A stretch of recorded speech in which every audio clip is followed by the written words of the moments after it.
It's important we look at the facts. Why? Douglas Ross is sounding pretty scared. I believe in independence. And he clapped like a seal.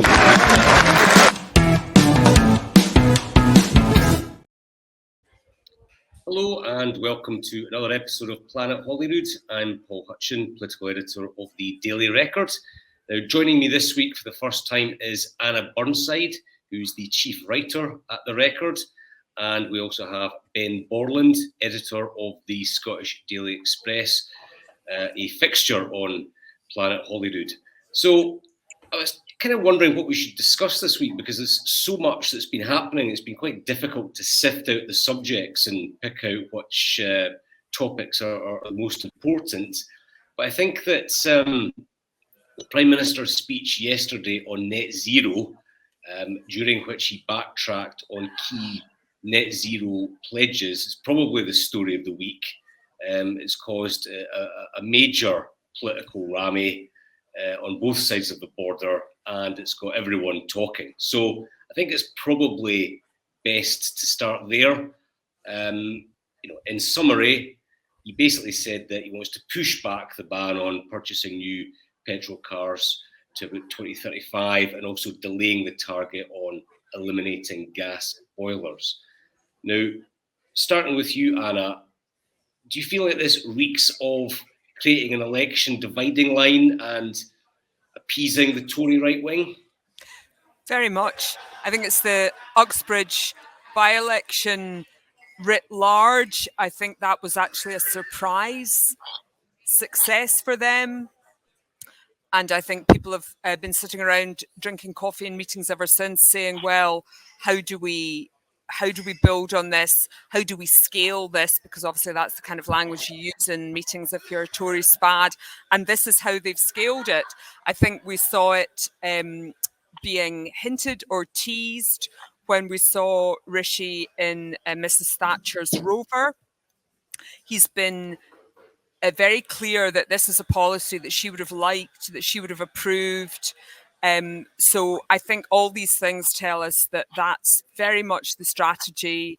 It's ULEZ on steroids, and they think that they've actually found the dividing line policy that will actually give them an edge and can pull back their pretty terrible position in the polls. Yeah, Ben, it's clear that the Tories want to portray themselves as a party that will save ordinary punters money by rolling back on these things, portraying Labour, as they did during that by-election, as a party that will hit you in the pocket. Do you think that voters are going to warm to this, or will they see it as a sort of transparent electoral ruse? I think it's a gamble, to be fair, but as Anna rightly pointed out, the polls are showing Labour's lead is not going anywhere. So Rishi Sunak needs to try something. He needs to try something different to try and pull back this lead. In the press conference after the speech yesterday, one of the reporters from down south, and apologies for making a cricket analogy, but asked Mr. Sunak if this was his version of Bazball, which is the England cricket team's all action, all guns blazing, hit every ball for six, and it either fails spectacularly or they win in spectacular fashion. I think that's a very good summary. I think this is all or nothing. Rishi Sunak's gone all in and thought, right, I'm just going to try and hit every ball for six. And it could, it could fail horribly, because voters could go, do you know what? We're actually in favour of trying to beat climate change, and we got our heads around some of these policies, and particularly younger voters aren't going to like this, or it may pull off a spectacular comeback. At this stage, I think they're willing to try anything. Anna, it strikes me that when the narrative around this is framed around trying to save the planet, trying to take a lead on climate change, Labour are in a strong position. But when you hone in on individual policies like boilers, ULEZ, the Tories are probably on stronger electoral ground, because they very much focus on what it will cost people. I mean, Do you sense it's like a sort of last throw of the dice? Does it reek of desperation to you? Well, it does a bit. I mean, when the Conservative Prime Minister makes an announcement that is then met with the scathing response that this had from the car industry, especially Ford, you realise what a dicey policy it is. But I do think it will speak to some of their key voters. Yeah, there's an electric car. Well, good luck finding somewhere to plug in your car and charge it and for it to be working. It would give me the fear. I've heard too many horror stories about that. But you can see that there are definitely constituencies that this is going to appeal to. I think the boiler policy in particular had a lot of people just going, really, I've got to ditch my perfectly functional and very expensive boiler for a heat pump.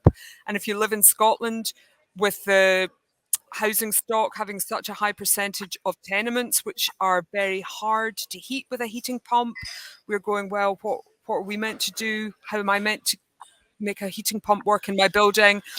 I can see that there's a constituency there that will be receptive to this message. I kind of think, though, that it is key. It's probably key Conservative voters. I mean, this isn't. I don't see this winning them. I don't think this is going to win them any new ground. I think this is effective for them. It's going to shore up possibly the softer edges of some of their existing support, especially among older generation, among homeowners. Because frankly, there's a whole lot of younger voters who can't dream of. I mean, buying a car is ambitious, and they certainly can't. They're certainly not going to be owning a property where they have to worry about the kind of gas boiler they have anytime soon. You know, there's a whole swathe of the population for whom those have actually become very academic issues because they're never going to be able to afford them anyway. Yeah, I mean, what I think is interesting is that if you look at the polling, the Tories have clearly lost voters that they were winning back in 2019, and I think that it's probably geared towards trying to claw some of them back. Ben, do you think will Labour be worried about this in terms of their response and maybe being open to attack on trying to take money off people during a cost of living crisis? I'm sure they will be worried. I mean, this is a major new blitz. It's a whole new, Labour, Keir Starmer and his party strategists thought they'd got their heads around everything. They thought they got everything squared off, and now all of a sudden they've got to deal with this whole new front, which is that they're trying, like you say, they're trying to cost people money during a cost of living crisis. I think it's going to take them a while to come up with a response. I think particularly the cars. I think Rishi Sunak made a very, very convincing argument when he pointed out that the likes of France and Germany have a 2035 deadline for the ban on the sale of new petrol and diesel cars. So, we're not some kind of international outlier, as the SNP in particular are trying to say. We were actually ahead of the game, and this is us slipping back alongside the other major European economies. Makes perfect sense. Many of the cars that we buy are made in Germany and France. So, to be aligned on this 2035 date makes perfect sense. I think, I think what's interesting about it as well, Ben, that clearly there are divisions within the Tory party on it. You saw Boris Johnson intervene, and he was very critical, given he effectively led the country's response at COP26. So I think the next round of polling will be interesting to see if it's had any impact, if it narrows the gap between the Tories and Labour. Let's move on to something completely different, gender reform recognition laws. As we know, Holyrood passed a law in this area last year, and then the Tory government effectively vetoed it by using their powers under the devolution legislation. It's ended up in court. The Scottish government challenged that, and a judge heard the case in the Court of Session this week. Anna, it's now back in the spotlight. Who does this benefit politically? I mean, who will be happy that this is being discussed again, it's being played out in the papers? It's hard to find any winners in this. I mean, I think who is a loser from this actually is the SNP, because I think it has brought back into the spotlight a policy which has been extremely fraught and difficult for them. And if Humza Yousaf had any political noose, he would have been reversing away from as fast as possible. What he now can't do because of the court intervention here is do that, because it's not just become the issue itself, it's become a point of principle about Westminster interfering with Scottish business. And that has given it a status and a prominence that he can't ignore. So he is now landed with this policy, which he may, if on a strategic basis, have wanted to not be landed with, and everybody's back talking about it again. So I don't think it's good news for them. I'm struggling to see any winners. Maybe Ben has got a different take. Maybe he can find a winner in this. It's the same winner, certainly from where I'm sitting. That the same guy that's been the winner from the start, Alistair Jack. I think has dealt with this very well. I think while the SNP are very keen to paint this as some kind of democratic outrage, I think he's made reasonable points, and I think he's dealt with it firmly but fairly all along. And it really, as Anna says, it really just it's a repeat of. In a matter of days, we've had a repeat of the whole 6-week long saga that we had at the start of the year, which just makes it look as though the SNP and the Greens are pushing ahead with a policy that's not really that popular. The laws on the existing UK laws are hardly, they're quite progressive.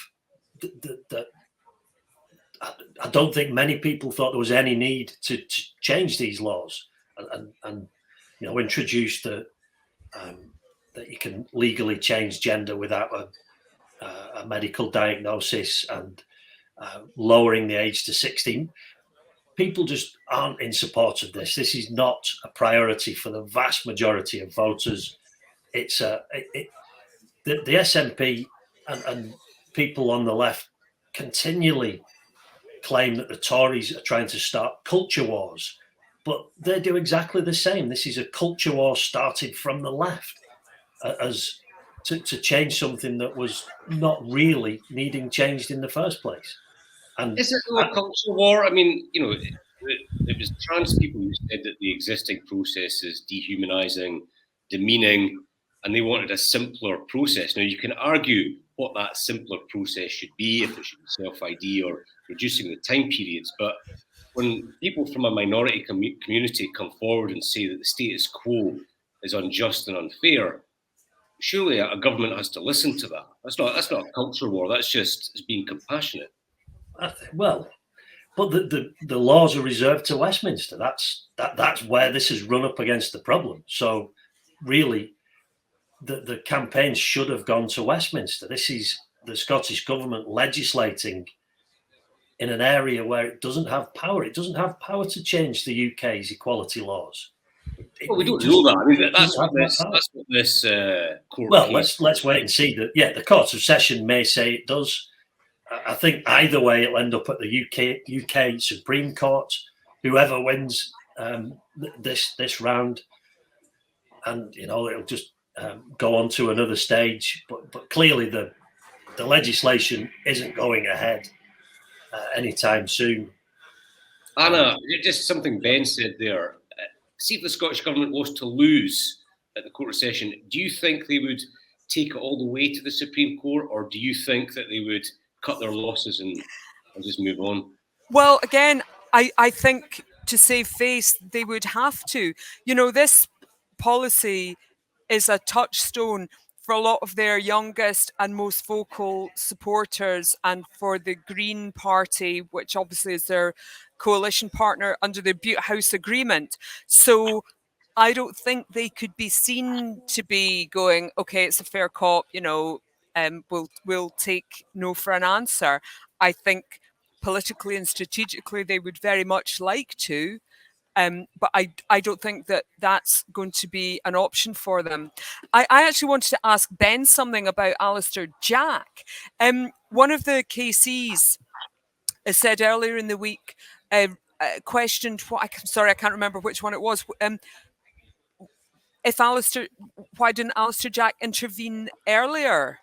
If he thought this was such a terrible idea, and I wondered if you had, if you think he's handled it so well, would that have been an option for him? Should he have done that? Yeah, I think that was the was it actually Dorothy Bain who said that? I think it maybe was. I know there's a difference of opinion over this one. Dorothy Bain and the Scottish Government have said Alistair Jack had multiple chances to intervene. I think Alistair Jack and the KC acting for the UK government have hit back and said that they did put forward this view and it just wasn't heard by Holyrood ministers. Okay. It's very much become a sort of tit for tat. My personal view is, did he maybe not put forward the objections quite as strenuously, thinking that I'll wait until this is passed and then I'll spring a Section 35 on them? I wouldn't like to speculate.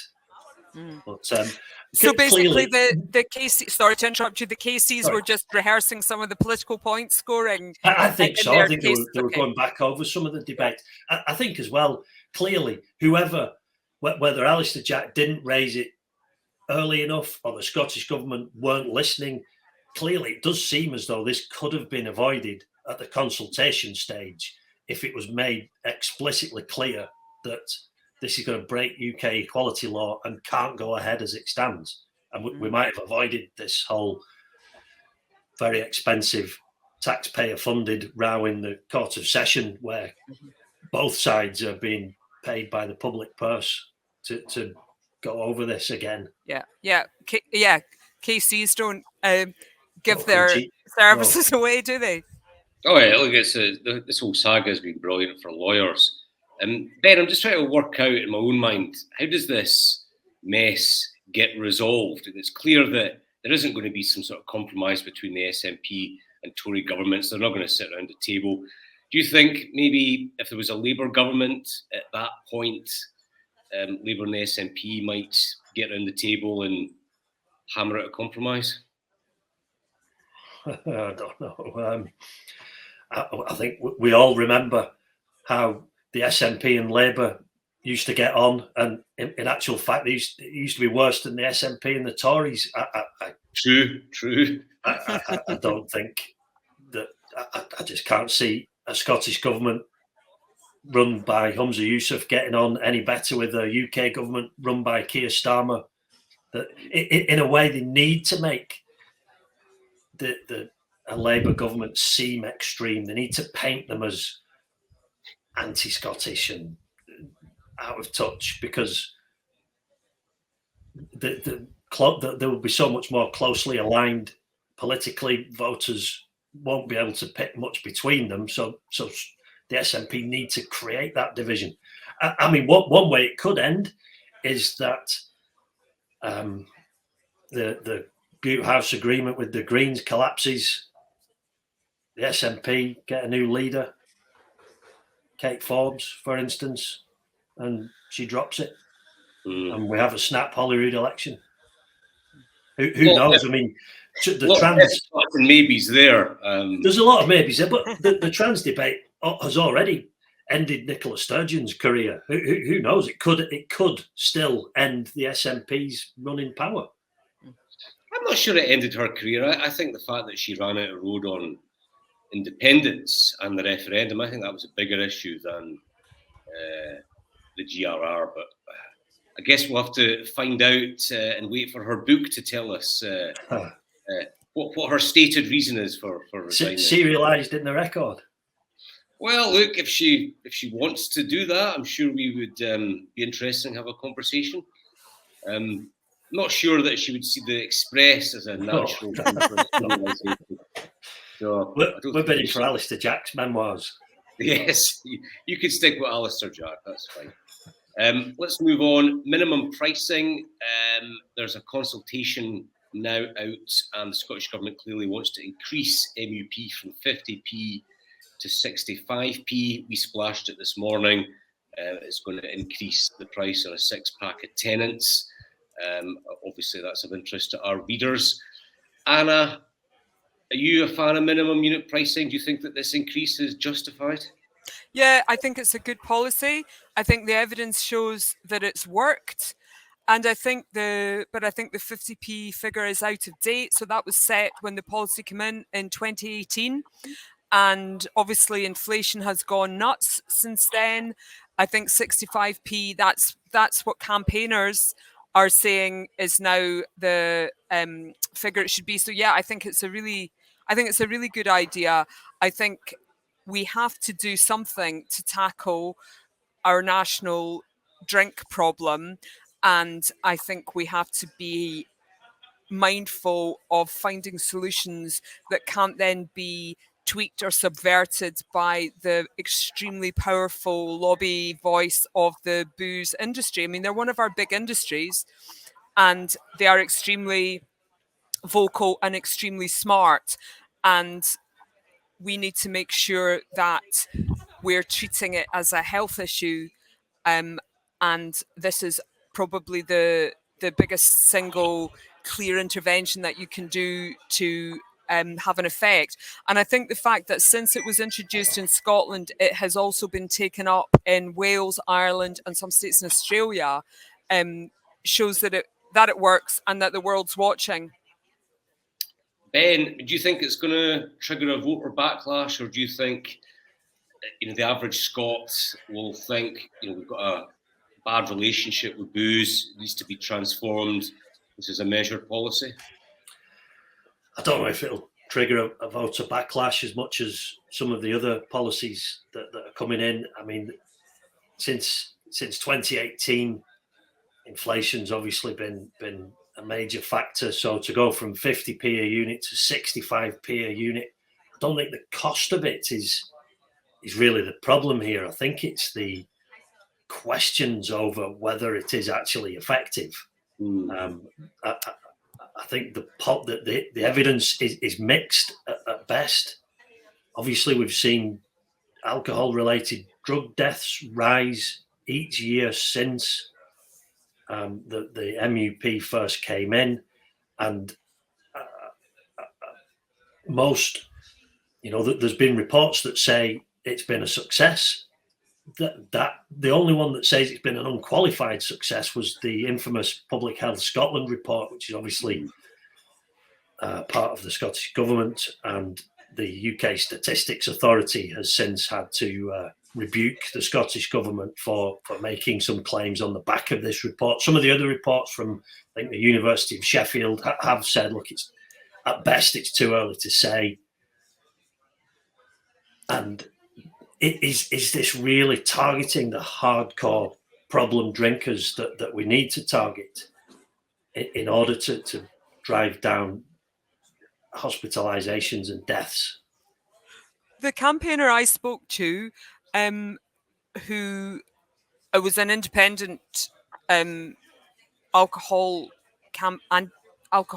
charity, told me that they reckon, obviously the figures have been complicated by the pandemic and people's drinking habits changing during the pandemic, so it's hard to get a clear run at looking how MUP had been effective. But he said even factoring in people drinking heavily during the pandemic, he reckons it's saved 150 lives since it started, and that sales have overall dropped by 3%, and that it's the people who are problem drinkers that drink the most. So a drop of 3% is probably coming from that demographic. It's not people that drink a Negroni in a cocktail bar. It's people who consistently buy large amounts of cheap alcohol. So I mean, I found that quite a convincing. I find that quite a convincing argument. I thought 150 lives is actually a no. That's worth doing. Oh, absolutely. Sorry, Paul. Go on. Well, yeah, I was going to come back to you, Ben. I mean, regardless of what you think about the policy, and I'm not an expert on addiction and alcohol, but if you look at it from a political point of view, do you think that the danger maybe for the SNP is that they're minded to increase income tax? It looks like council tax is going to go up, booze prices could go up, and so in a cost of living crisis, you could see where the political attack lines will come from. Mm-hmm. Well, absolutely. I mean, it's another tax. It's another expense that we don't need. I think that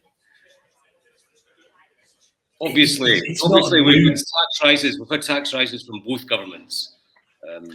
Well, I think the thing is, though, it's not a new issue that the SNP have had to face. That they've comfortably seen off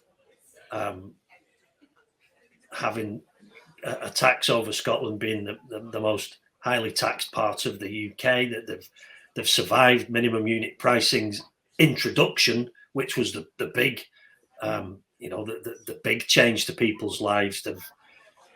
They've survived these in the past. The question for the SNP is, do they have the leadership in place to carry on surviving being painted as the party that wants to take people's money off them? Because under Nicola Sturgeon and John Swinney and Kate Forbes as finance secretary, arguably, I would argue they had a much more talented front bench team than they do now. And can Humza Yousaf and Shona Robison still keep that winning record up of introducing policies that might be unpopular while remaining the most popular party? That's a tricky one. I mean, I guess it's a bit, we ask Labour, what are they going to do if they get in power in the UK on the green cars and home boilers? The questions that we need to start asking, given that it's most likely going to be Anna Sarwar who's challenging to be the First Minister next time. What are Scottish Labour going to do? What's their position on MUP? Where do they stand? This increasingly becomes a debate between the Conservatives and the SNP, and Labour kind of stay out of it. That's a fair point. I think Labour should be providing answers on a lot of these things. Let's wrap it up. Anna, good week, bad week, who are you picking and why? Well, for good week, I have brought a visual prop. So my nomination for Good Week is Christina McKelvey, who has culture and media in her wide brief.